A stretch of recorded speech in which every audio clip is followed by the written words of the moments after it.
এতিয়া মই ঠিক কৰিছোঁ আমাৰ ইয়াক মই ক'লোঁ যে এটা মডেল এটা অফিচ বনাই দিম য'ত নেকি ৱাইফাই কম্পিউটাৰ মানে টয়লেট মানে এই মানে আপোনাৰ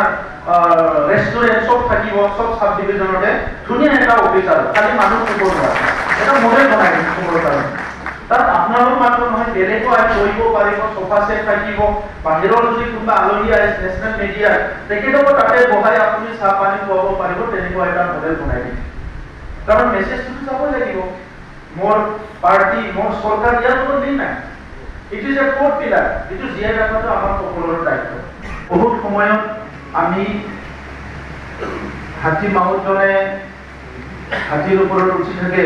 যে তেখেতে হাতীক ফিল নকৰাৰ দৰে হয় হাতীটো কিমান শক্তিশালী আমি কেতিয়াবা আমিহে ভুলটো কৰোঁ যাৰ কাৰণে আমাৰ গণতন্ত্ৰটো শক্তিশালী গণতন্ত্ৰৰ পৰা দুৰ্বল হ'ব লগা হয় তো সেইকাৰণে আমাৰ গণতন্ত্ৰটো শক্তিশালী কৰি ৰখাৰ কাৰণে যি দায়িত্ব এই দায়িত্বটো যে আমি ভাবোঁ যে এইটো এক্সিকিউটিভৰ এইটো লেজিসলেটৰবিলাকৰ এইটো জুডিচিয়াৰী চবে ৰাখিব লাগে যদি ক'ৰবাত আইন ঠিকমতে হোৱা নাই আমি ভাবিছোঁ যে ইয়াত আইন ৰক্ষকসকলে কাম কৰা নাই যদি ক'ৰবাত দেশত কিবা সমস্যা হৈছে আমি লেজিসলেটৰবিলাকক আমি ধৰোঁ যে MP MLA মন্ত্ৰীবিলাকে কাম কৰা নাই ঠিক তেনেধৰণৰ ক'ৰবাত যদি কিবা এটা সমস্যা হৈছে কেতিয়াবা আমি বিষয়াসকলক আঙুলি উঠাওঁ যে আপোনালোকে কামটো ঠিকমতে কৰা নাই এতিয়া কথা হৈছে যে সকলোৱে কামটো কৰিব লাগিব এজন ব্যক্তিয়ে কৈছিলে যে each one of us is responsible for all of us for everything each one of us is responsible for all of us for everything আমি সকলোৱে সকলোৰ কাৰণে কিবা ভাল হৈছোঁ বেয়া হৈছোঁ ইয়াৰ কাৰণে চবে ৰেছপনচিবল এতিয়া যেতিয়া ৰেছপনচিবিলিটিটো কোনোবা নলয় তেতিয়া এই গোটেই ইক'চিষ্টেমটো ইমবেলেঞ্চ হৈ যায় তো সেইকাৰণে আজি ভাৰতৰ গণতন্ত্ৰটো নিৰ্ভৰ কৰি আছে যে ভাৰতৰ ভিতৰত বসবাস কৰা প্ৰত্যেকজন নাগৰিকৰ ওপৰত সেই নাগৰিকজনে সাংবাদিক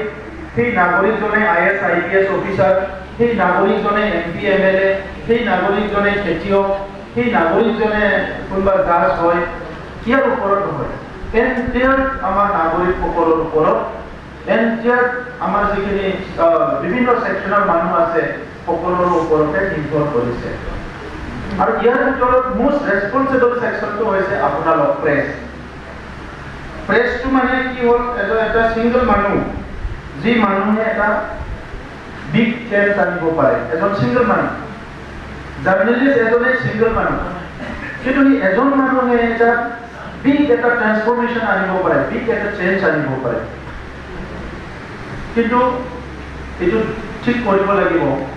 যে তেখেতে যিটো চেঞ্জ আনিব এইটো পজিটিভ হ'ব না নেগেটিভ হ'ব he or she can bring a transformation but who will decide যে এই ট্ৰান্সফৰ্মেশ্যনটো পজিটিভ হ'ব না নেগেটিভ হ'ব আমি সকলোৱে ধৰি লৈছোঁ যে এইটো পজিটিভে হ'ব নিশ্চয় পজিটিভ হ'ব